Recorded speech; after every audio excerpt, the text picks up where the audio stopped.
बच्चे भी सुनेंगे कि माँ हमारी जो है FIR करने के लिए गई है। वो पूछेगा, बच्चे पूछेंगे कि माँ FIR क्या होता है, तो आप बोलिए कि पुलिस है, थाना है, उसको जेल भेजेंगे। अब वो छोटा बच्चा पढ़ाई करे कि जेल का बात समझे? मोबाइल है उनके पास, दिखाइए तो। देखिए बाबा के पास एंड्रॉइड मोबाइल। ये संकल्प ले कि अपने घर में बाल विवाह का पुरजोर विरोध करेंगे। बोलिए, पुरजोर विरोध करेंगे, विरोध करेंगे। अपने पतिदेव का कुछ भी नहीं सुनेंगे। नमस्ते भारत, आप देख रहे हैं संवादिया न्यूज। कृपया चैनल को सब्सक्राइब, फॉलो कीजिए। वीडियो को लाइक, शेयर करना भी नहीं भूले। आज बबुलाहा पंचायत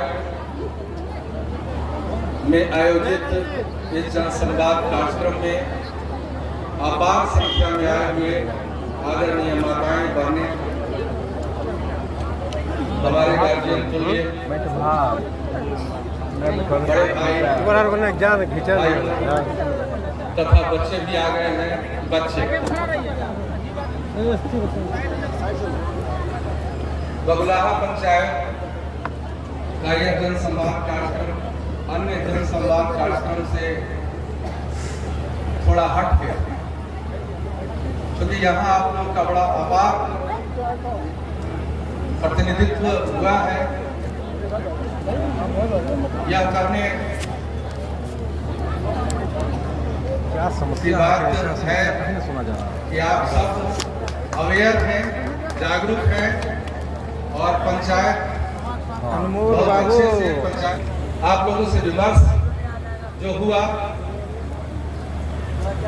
उससे हम लोगों को ये समझ में आ गया कि जनसंवाद कार्यक्रम किस बात के लिए हो रहा है, ये आप लोग पूरी तरह से समझते हैं। मैं पुनः फिर एक बार बताना चाहता हूं, जनसंवाद कार्यक्रम सरकार की जितनी भी कल्याणकारी योजनाएं हर एक विभाग से क्रियान्वित है, उसका लाभ किस लेवल तक पहुंचा है,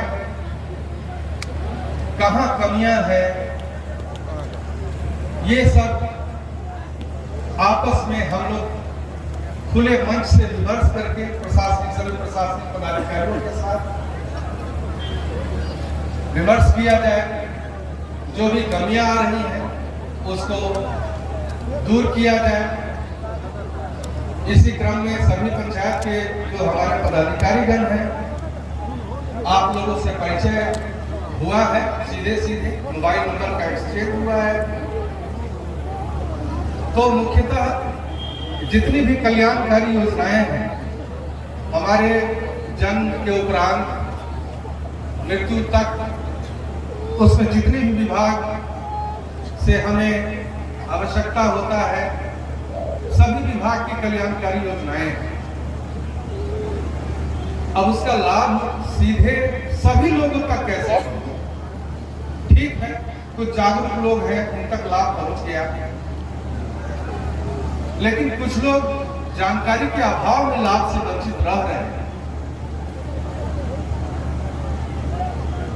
कैसे आवेदन करना है, ऑनलाइन करना है, बहुत सारे लोग कर पा रहे हैं, बहुत सारे लोग नहीं कर पा रहे हैं।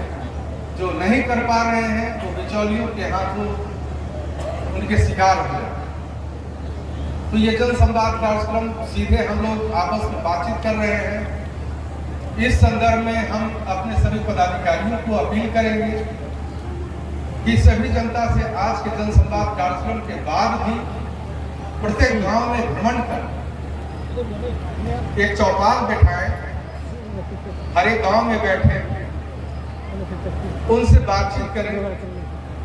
और पंचायत के सभी प्रतिनिधि से भी मैं निवेदन कर रहा हूं कि जो भी छूट रहे हों उनको चिन्हित कर उन्हें प्रॉपर आवेदन करा के उनको लाभ दिलाने का काम करें। यही उद्देश्य इस जनसंवाद कार्यक्रम का है। अब जो समाज में कुछ कुछ बुराइयां हैं जिस पर हम लोग सबको पहल करने की जरूरत है। इस तरह से समाज में दो कुरीतियां हैं जिस पर सरकार के स्तर से भी, प्रशासनिक पदाधिकारियों के स्तर से भी बराबर प्रयास किया जा रहा है। लेकिन सबसे महत्वपूर्ण है आपका भागीदारी उसमें करना, आपका पार्टिसिपेशन। यह सामाजिक कुरीतियां हैं। पहला तो बाल विवाह, दूसरा दहेज प्रथा। अब हम लोग विकास के दौर में काफी आगे निकल गए हैं। सभी लोग सूझबूझ वाले हैं, सभी लोग समझ रखते हैं। तो बाल विवाह बहुत बड़ा एक अपराध है।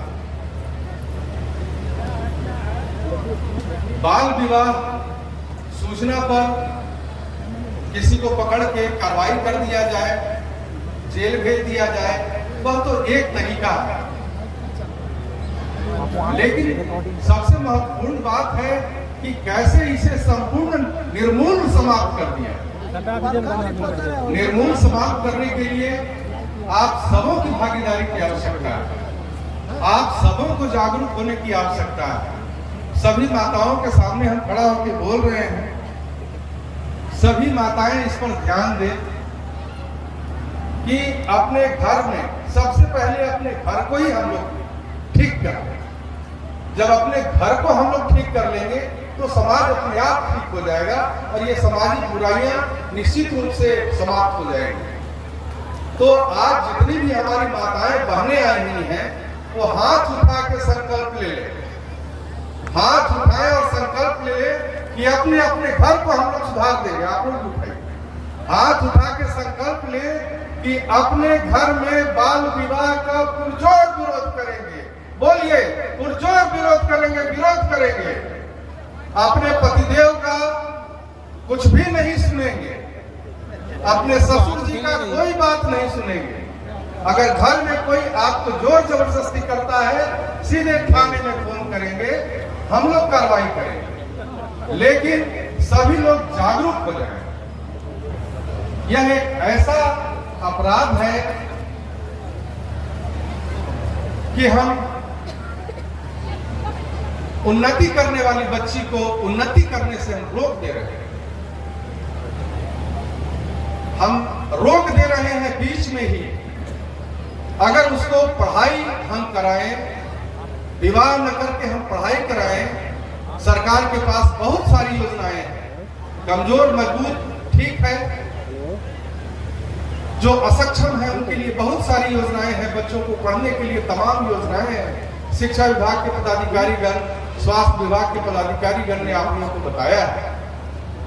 हम बच्चों की पढ़ाई की तरफ उत्प्रेरित करें, खास तौर से बच्चियों को पढ़ाई की तरफ उत्प्रेरित करें, उनको पढ़ाएं, बीच में उनके विकास को नहीं रोकें। वह पाप सीधे माता पिता को लगेगा। अगर हम किसी बच्ची की उन्नति को रोक देंगे तो पाप की भागीदारी स्वयं उनके गार्जियन हो जाएगा। तो इसलिए एकदम आज आप लोग जाइए, बहुत अच्छा प्रतिनिधित्व है महिलाओं का यहाँ पे। आप लोग जाइए और घर में इस बात का चर्चा हो कि बच्चियों को हम पढ़ाएंगे, बाल विवाह नहीं करेंगे। दूसरी बात दहेज प्रथा पे है। हर एक घर में लड़की की शादी होती है। कोई जरूरी नहीं है कि बहुत शोभा से ही शादी, कोई जरूरी नहीं है कि बहुत बड़ा बैंड बाजा दे।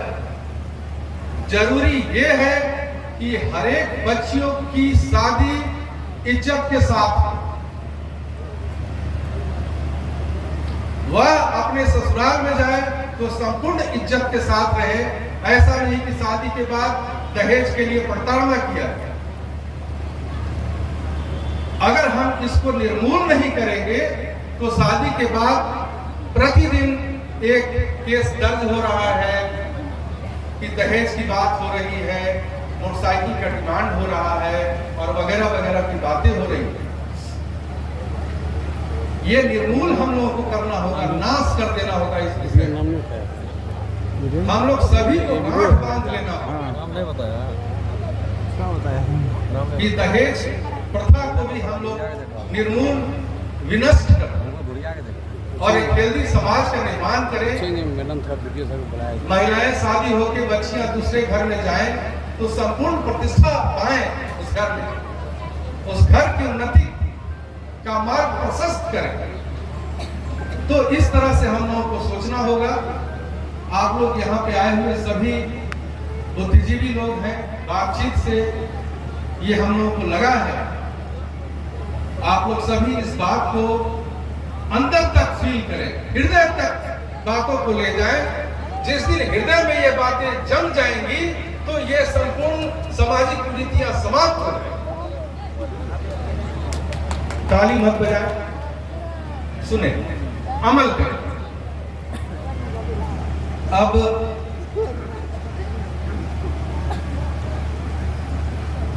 बहुत सारे मामले रानीगंज से अनुसूचित जाति जनजाति के आते हैं, तो उसमें भी सरकार का स्कीम है। प्राथमिकी दर्ज होने के बाद मुआवजा की प्रथम किस्त प्राप्त होती है। हमारे जिला कल्याण पदाधिकारी हम लोगों से भी संपर्क में होते हैं। FIR हुआ, हमारे पास जल्द आ जाए, जल्द से जल्द हम लोग मुआवजा की प्रथम राशि हम लोग विमुक्त करें।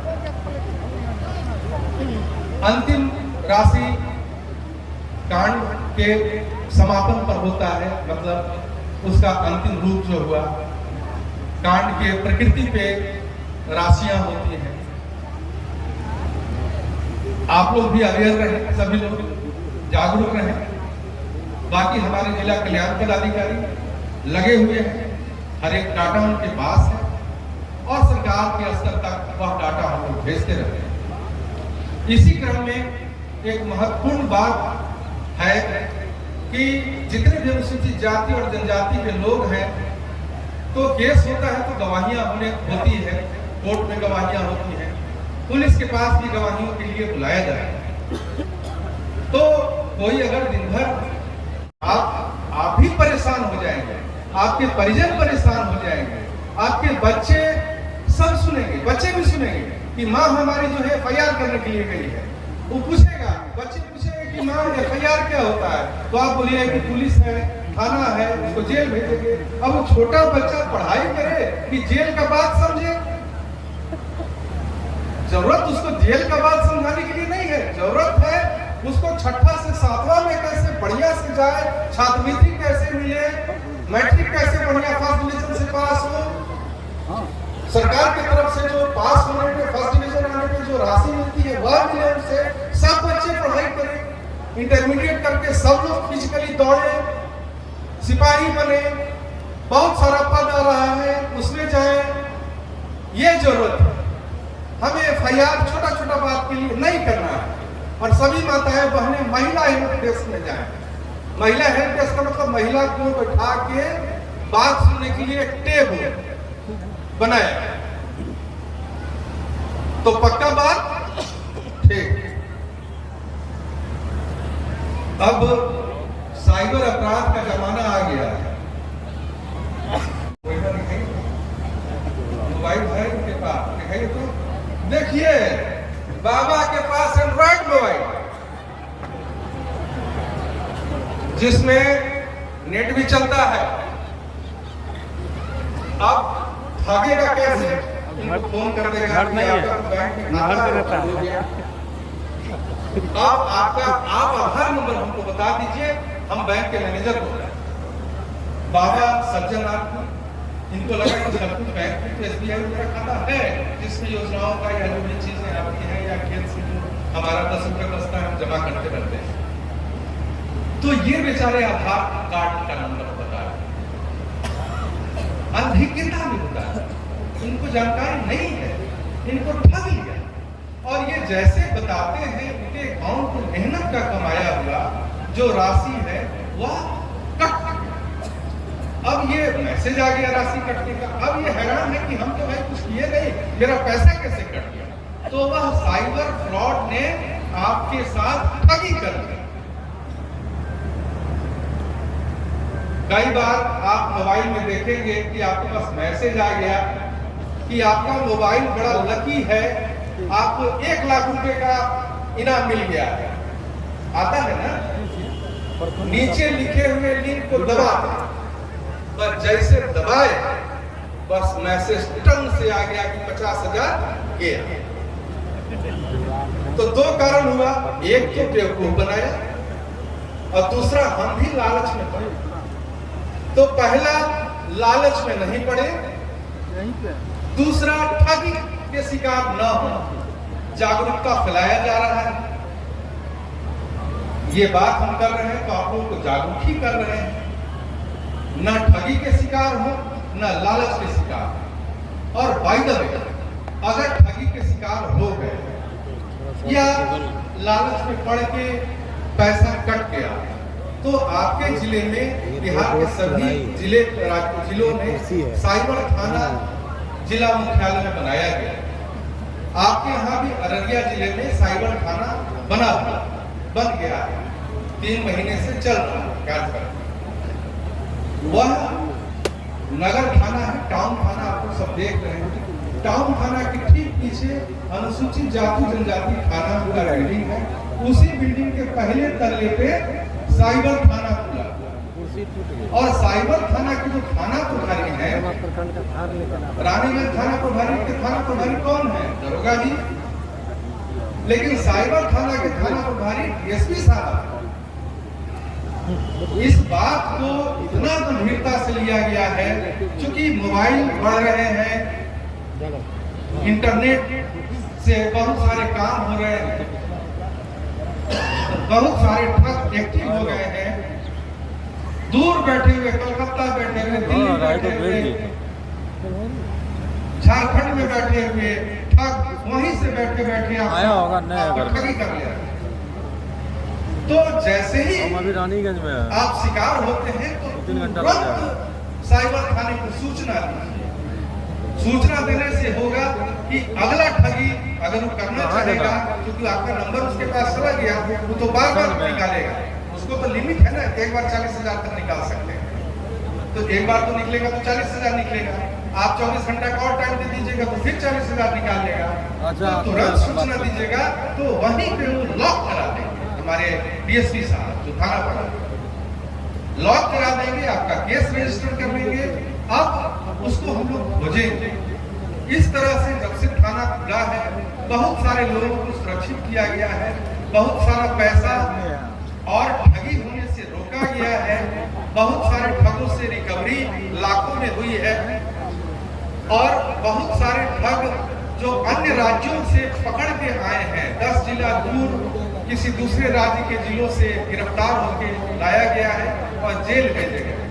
आप लोग सभी लोग जागरूक रहिएगा, क्योंकि सबके पास मोबाइल और इंटरनेट वाला है।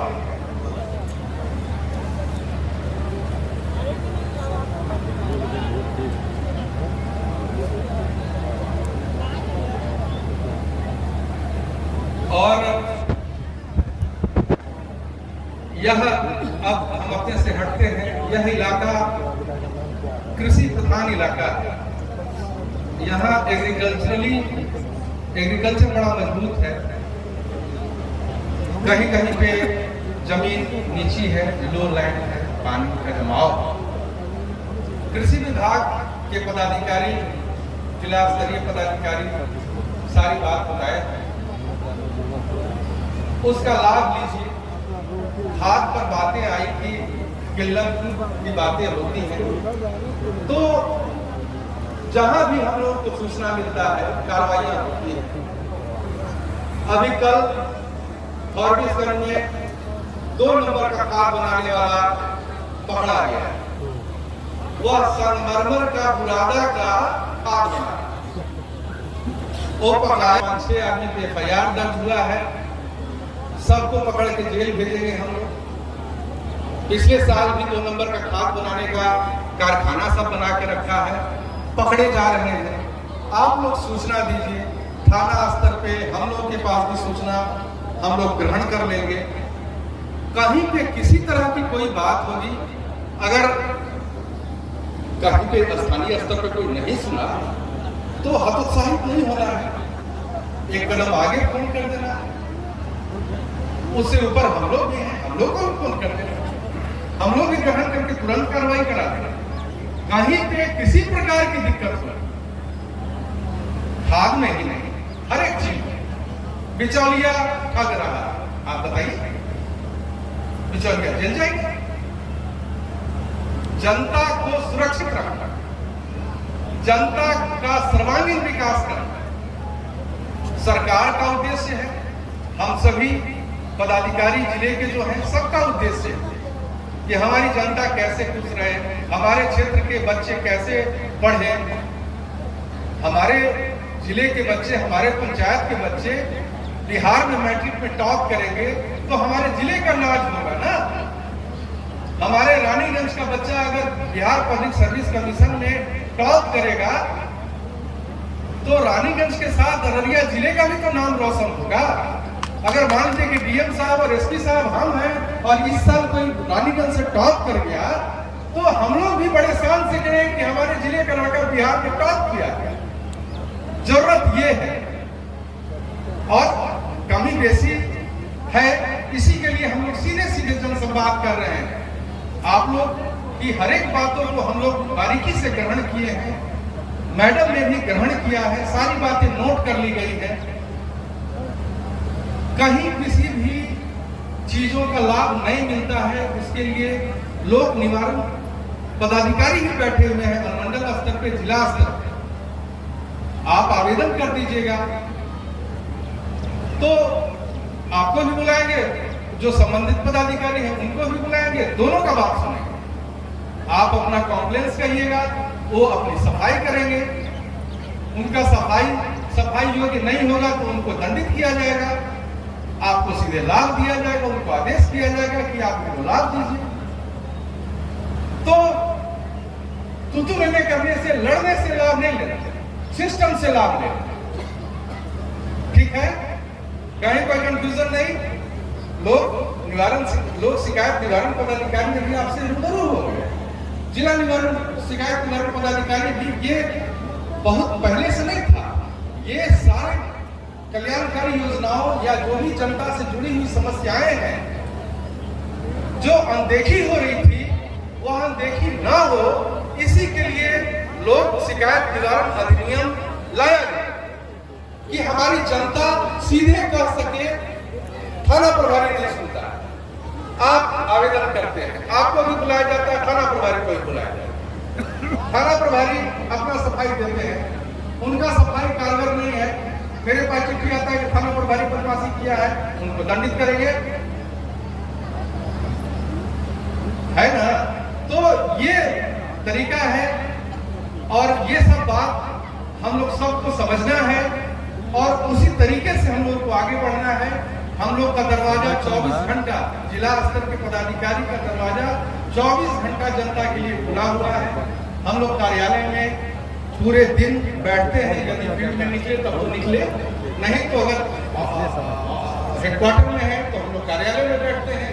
कोई जनता दरबार का तिथि नियत नहीं है, शुक्रवार का दिन जनता दरबार का तिथि नियत है, लेकिन हम लोग का जनता दरबार सोमवार से लेकर शनिवार तक है। और अगर कोई विकट परिस्थिति में है तो उसके लिए जनता दरबार हम लोग का आवास नहीं है, आवास में भी आके कोई पुकार देगा तो हम लोग बाहर निकल के उसकी बात को सुनेंगे और उसका निवारण करेंगे।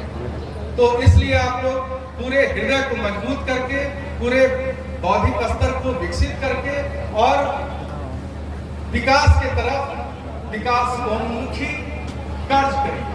मद्य निषेध छूट रहा, हम वही सोच रहे हैं। शराब का तो शिकायत है, माताएं आप लोग बताइए, अभी भी रानीगंज क्षेत्र में कई लोग, पूर्णिया जिले से भी सटा हुआ बॉर्डर है, कई तरह के कॉम्प्लिकेशंस है, चूहे बिल्ली टाइप का खेल चल रहा है, चूहा चोर है, बिल्ली पुलिस है, कभी तो दबोच लेते हैं, कभी भाग जाती है। लेकिन ग्रामीण क्षेत्रों में जो शिकायतें हैं वह यह है कि लोग अभी भी शराब का निर्माण करते हैं। हमारा 4 टीम पूरे जिले में एक्टिव है, जो एंटी लीकर टास्क फोर्स शराब बनाने वाले को बंद कराने के लिए जो टास्क फोर्स है वह जाता है। रोज हम लोग के मोबाइल में व्हाट्सएप आता है कि उस गांव में तोड़ा गया, इतने लीटर बहाया गया, इतना जावा विनष्ट किया गया, इतना बना हुआ पकड़ा गया, 2 लोग पकड़े। तो क्या ये चलते रहेगा? नहीं, आप महिलाएं इसके लिए आगे आए, अपने सबको बोले घर में कि ये बंद करो तमाशा और सतत जीविकोपार्जन योजना का लाभ लो।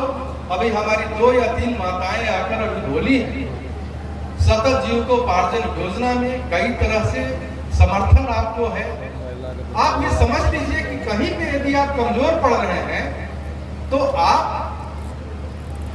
माध्यम से आप सरकार को आवेदन कर देंगे तो सरकार आपको गिरने नहीं देगी, सरकार आपकी उन्नति का मार्ग प्रशस्त करेगी। हमारे सारे पदाधिकारी आपके प्रगति का मार्ग प्रशस्त करने के लिए 24 घंटे लगे हुए। तो सतत जीविकोपार्जन योजना का लाभ लीजिए, बाकी काम तो हम लोग कर रहे हैं। आप लोगों से बड़ा विनम्र निवेदन है, हम लोगों को अच्छा नहीं लग रहा है कि कोई पकड़ा के जेल जाए, जो तो भाई वो तो कहीं बिक रहा है, कुछ लोग सेवन भी कर रहे हैं। सेवन नहीं करेगा पूरा गांव तो बिकेगा उस गांव में। तो जो सेवन कर रहे हैं उनको कैमरलाइज करिए, नहीं करो, सामाजिक दबाव उसके बनाइए। और आप लोग जहां भी जिसके घर में आप लोग सब प्रचारित प्रसारित करिए, टोलों में, मोहल्लों में, जहां पे इस तरह का वातावरण। यदि अभी तक लाल बटन दबाकर आप चैनल को सब्सक्राइब या पेज को फॉलो नहीं किए तो कृपया चैनल को सब्सक्राइब एवं फॉलो करें।